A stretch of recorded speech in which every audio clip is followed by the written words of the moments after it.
Hello and welcome back for another saxophone tutorial from Nottingham Music Excellence. So I'm going to play some music from the Saxophone Grade 3 ABRSM book today. I'm going to start with what I think is probably the trickiest piece in the book, the Flower Duet by Delibes, that very famous piece that you hear on Classic FM all the time. And as well as talking about the music and giving you a demonstration of the music, I've got two play-along sections for you that you can play along with. I'm going to pick an extract from the piece, one of the trickiest sections rhythmically, and I want you to play along with that with me with my metronome at a reduced tempo. And then I'm going to let you play along with the accompaniment all by yourself. Anyway, I hope you enjoy the video. Here we go.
Okay, so you've heard the music now. Let's say a few words about some of the musical details in there and what you need to do to make this sound really awesome. So this, I think, is another one of those really great pieces in the ABRSM list in some of the early grade music. That's really good practice for counting in quavers and dotted crotchets. So you'll notice that there is an andante con moto Italian term given, and there is a quaver speed given, but I think as well just be aware of the underlying pulse of the dotted crotchets as well, and it might help you just achieve a slightly smoother melody. So this piece really does need some very good, very fluid legato playing, matched with some quite sensitive musical playing. So I talked about the dotted crotchet pulse and the quaver pulse, so I'm just going to demonstrate what I'm talking about with that. So I'm going to start off with a quaver pulse, and I'm going to set my quavers to quite a lively sort of 1-2-6. Now if I play some of the tune at that speed,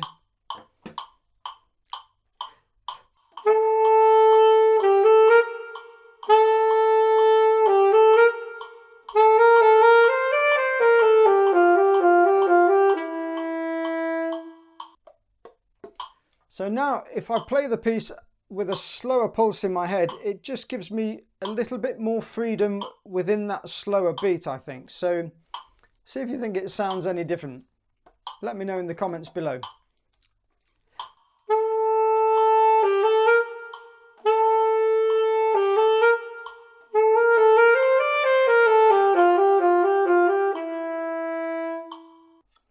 And then if I try another bit,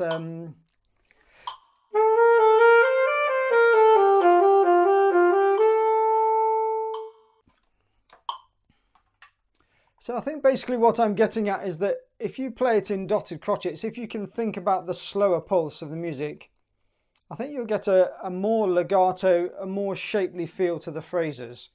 So I think by all means, count in quavers when you're learning it, practice it in quavers, but I think ultimately what you want to get out is that dotted crotchet pulse in your playing.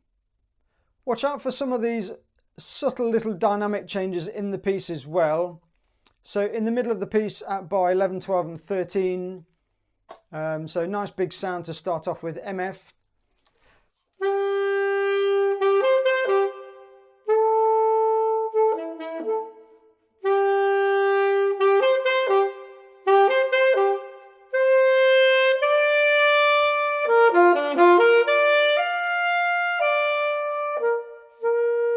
And then down there again, which is a little bit tricky if you're counting like crazy trying to stay in time with the piano. Okay, so that leads me on to the next section. I'm going to do a little play through this tricky section with the metronome at a reduced tempo, and just see if you can get this rhythm really perfect with me before you can try and play it on your own with the accompaniment.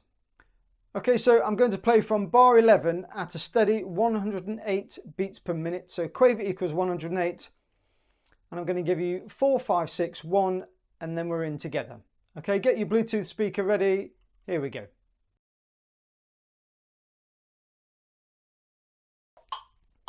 4, 5, 6, 1.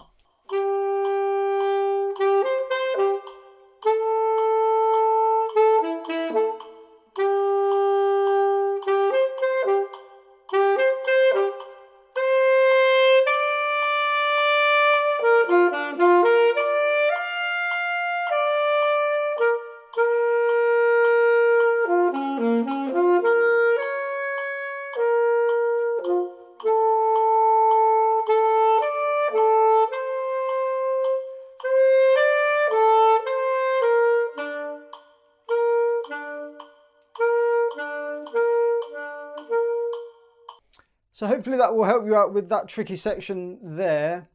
Now have a go at playing along with the piano accompaniment all by yourself. See how you get on. Here we go.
Okay, I hope that went well with the piano accompaniment. So all in all, I think this is a lovely piece to play actually. A slightly cheesy sort of piece, very sort of a la classic FM. But I think it will suit those players that really like to play with a beautiful sort of melodic sound. But I think it's definitely a bit more, perhaps on the upper end of grade 3, this one. So do let me know in the comments below how you're getting on with grade 3. And of course, if you used the video and you enjoyed it, then don't forget to click that like button. But that's it for this one. I'll see you on the next video. Bye.